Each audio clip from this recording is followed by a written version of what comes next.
How to add workshop details in Faculty Information System using Smart School MIS.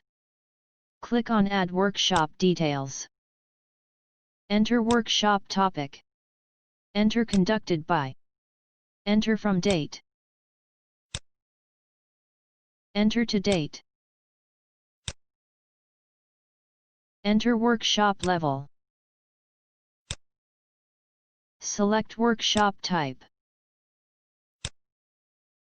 Enter workshop category. Enter role. Enter venue. Enter workshop for. Enter remark. Enter other information. If you don't have any information, then put 0. Enter document link. Click on Submit button. You will get message, workshop details submitted successfully. You can edit details here. You can delete details here. Click on Back button. Thank you for watching.